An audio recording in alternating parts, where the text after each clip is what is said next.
Ayan, shoutout po mga kalingap, mapagpalang hapon po sa ating lahat. At ngayon po ay balikan po natin si Lola Delia tsaka si Rodel. At nagkatid po tayo ng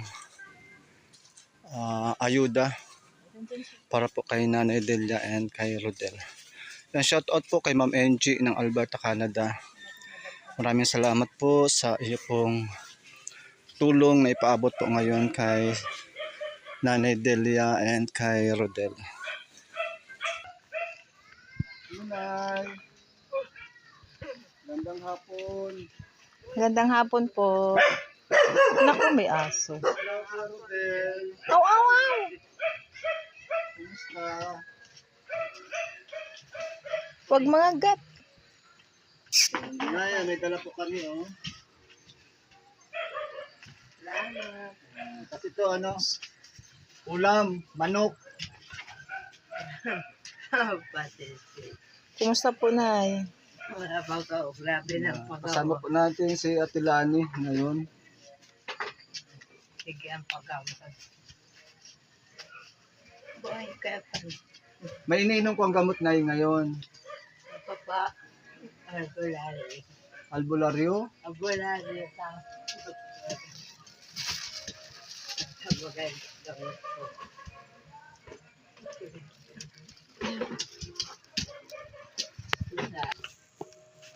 So, yan po mga kalingap. Ito yung, ay ano ito na, cream mambaga ito. Ano yan, albolari? Sa albularyo ito. Albolari. Ano ba yun? Ointment naman Ointment man yan. Paano man yan gagamutin yung ano mo? Napunta ako ng awat sa Parkinson. Parkinson. Okay. So, sa Parkinson daw po yan. Wala kang iniinom na gamot. Naubos. Ubus na. Saan ka nagpapareseta ng gamot? Lain. Sa diet? Kaya pa. Ako. Paano ko Parkinson? Ayan mga kalingap po. Kuya Rodel! Ay, Kuya Pandit. Hello, Kuya Rodel. Kumusta na? Ang bawal na.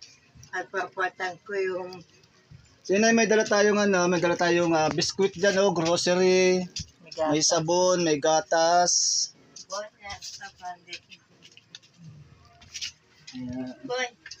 Pasok tayo Ayan.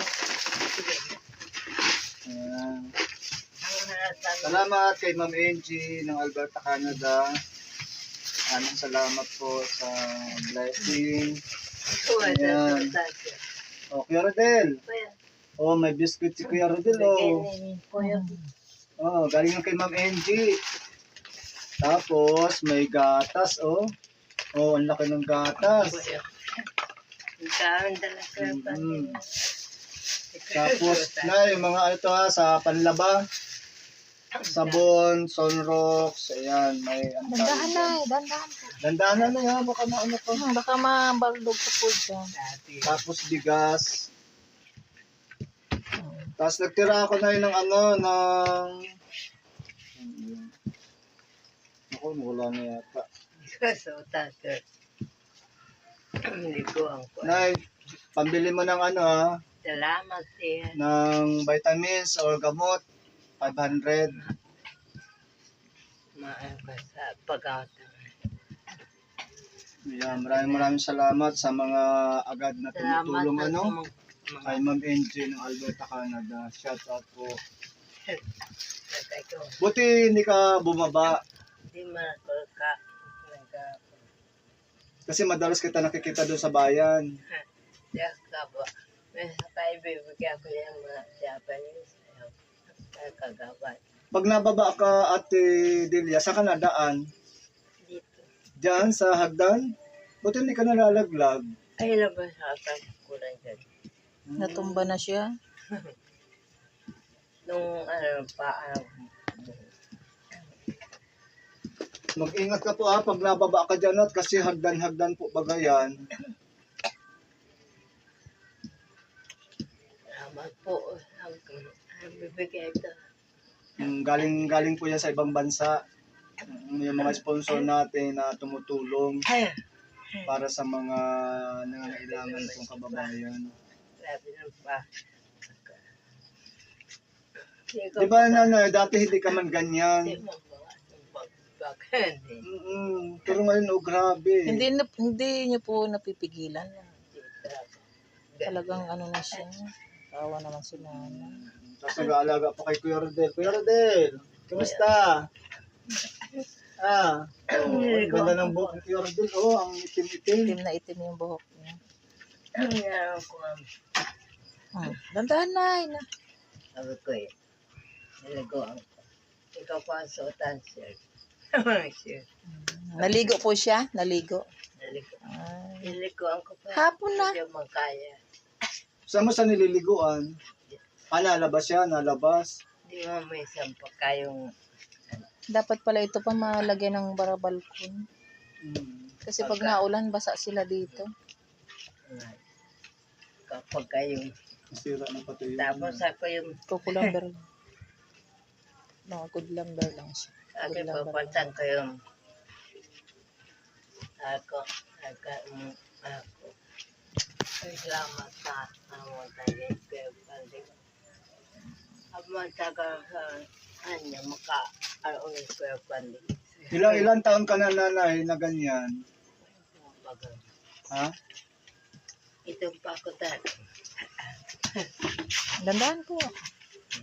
ikutan kaya kukundo Hindi mo Hindi mo nakokontrol. talaga nakakontrol yan. ngayon ngayon lang Talagang ganyan siya. ngayon lang na pagpunta ko dito Wala man, hindi man siya masakit. hindi man na nakikita pag yung pabag Inunat. Masakit siya pag inunat. Pero nanay, pag natutulog ka, paano yan? pag ang tulog na ako man yung hindi ko nagaw ay pa Hmm. eh Mga ilang oras ka nakakatulog sa gabi? minsan kagabi alas 10 ang katulog Alas 10. Tapos anong oras ang gising? minsan kaya na maagap na ay minsan alas 8 Ayos din, nakakatulog ka rin pala. nakatulog ako eh Wala yung nanay nakokontrol yun. parang bawa na ako nga yung ano yan pero nakita ko yung ano pambaho yung pangtibagang gagawin ko una Yung net. Yung net. pang ako lang Baka may anong isda.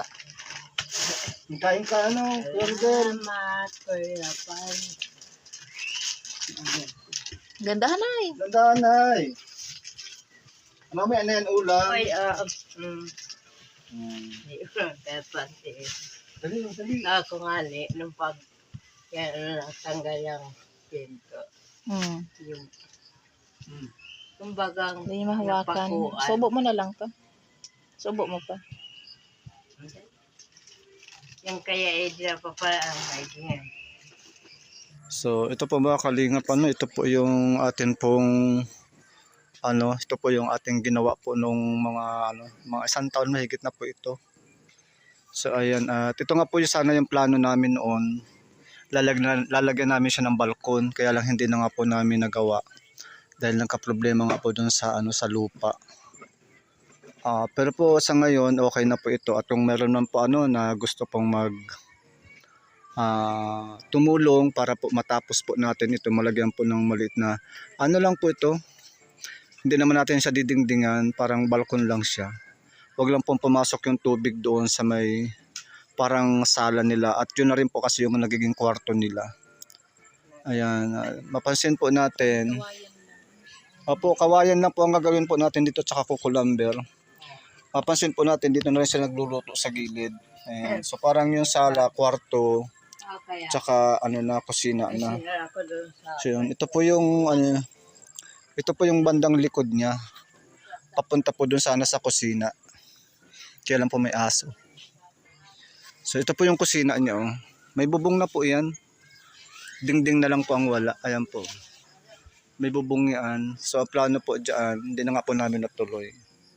Kaya kung sakali man po sa mga nais pong tulungan to mag-ina na ito, malagyan po natin siya ng kusina at saka balkon. Bali po, kawayan na lang siguro, halimbawa po, kukulamber. Kasi kukulamber, yari lang po ito sa kukulamber. Tapos kawayan, kukulamber, yung kawayan lang po ang kailangan natin lahat. Para po madingdingan ito hanggang po yung doon sa balkon. Kung sana lang po, kung meron lang po mga kalingap. Meron pong nais na magdagdag po ng tulong sa magnanay. Kasi po, meron din naman siyang anak. Kaya lang, siyempre po, mahirap din naman po yung yung buhay ng anak. Ganun po mostly yung nangyayari sa mga magulang na Ayan. Ay, Nay. Buti may kuryente kayo, Nay. Kung doon lang yung Nakakabit kayo sa anak mo? Sa anak mo. saka yung tubig sabi hawak ko ang papa ko. Yung banda po dyan mga kalingap, pintuan sana yun dyan sa kusina. Kaya lang pansamantala po sinaraduhan lang nila. Kasi po pumapasok po yung Kung malagyan po natin siya ng kusina, lalawak po ito, mawawala yung mga iba-iba dyan. Tapos balkon, ayan, para po hindi pumasok yung tubig dito sa sa front. Ayan. Yun nga po kay Ninang Gloria Kikuchi. Kasi dati po lang po yan, pawid, tapos sira-sira po talaga yan.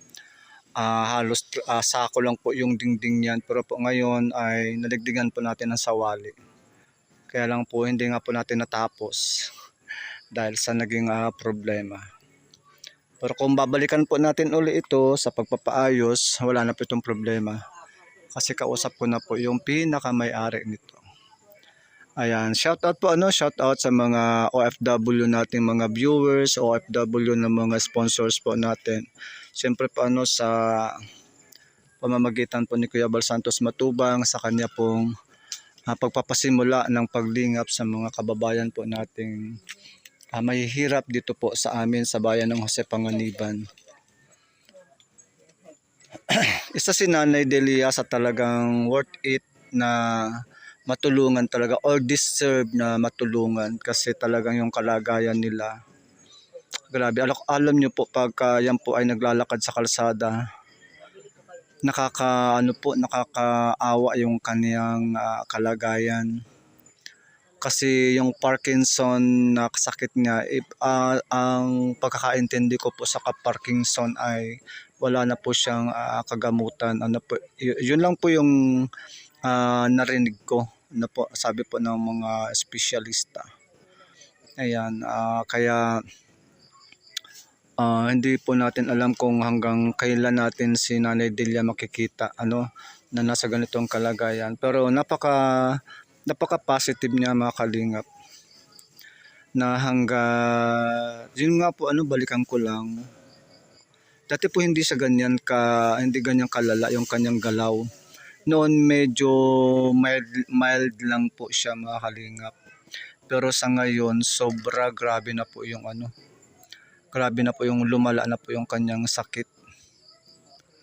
Na para bagang kung ako po ay yung talagang naawa sa kalagayan po ni Nanay. At the same time nag-aalaga pa siya ng kanyang inborn na PWD si Rodel. Ay parang 20 plus na yata si Kuya Rodel. Ayun, kaya kung yung 22 si Rodel. So ibig sabihin po yun si Nanay Delia po ay din biktima rin po ng parang hiwalay sa asawa o iniwanan. Pero ang sabi niya, yung tatay ni Rodel is namatay na din. Parang lately lang, pero nung bata pa si Rodel parang iniwanan sila.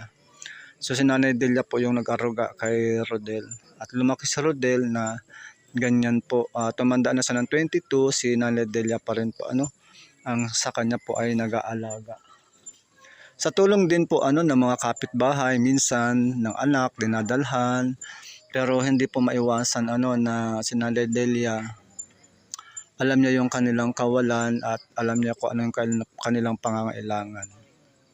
Kaya nagpupursige siya na pumunta ng bayan, pumunta sa munisipyo at humingi po ng mga pwede po nilang tugon dun sa kanilang mga pangangailangan. So yun po mga kalinga. So sana po yung pong mga nais na makatulong kay Nanay Delia. May sariling kuryente kasi inaaway daw siya. Nalan. Bakit hindi kayo nakakabayad na kaya inaaway ka? Wala isang alay. Dito kami ligo. At nanto. Magkano na isang linggo? Ay, isang buwan. Magkano ang binabayaran mo po sa ilaw? Ano ako yung Magkano singil sa inyo? hindi na nagkahas na outfit. Hindi tubig. O tubig. Saan po kayo nakakabit ng tubig? Pero nagkakaroon kayo tubig. So, ayun po walang sariling kuryente si nanay, nakikikabit lang daw siya. Tapos yung tubig, ganun din po, nakikikabit lang si So, yun po yung kaniyang hinihiling, po, na magkaroon po ng sariling linya ng tubig. Dito naman po, sa naman po ito sa barangay, tawag dito, yung project water, proyekto po ng barangay na malagyan po ng mga linya ng tubig yung bawat mga tahanan. So ang kailangan lang po siguro nating gawin ay hose lang. Ganito lang po yung mga kalingap po. Ganito. Para may sarili po silang linya.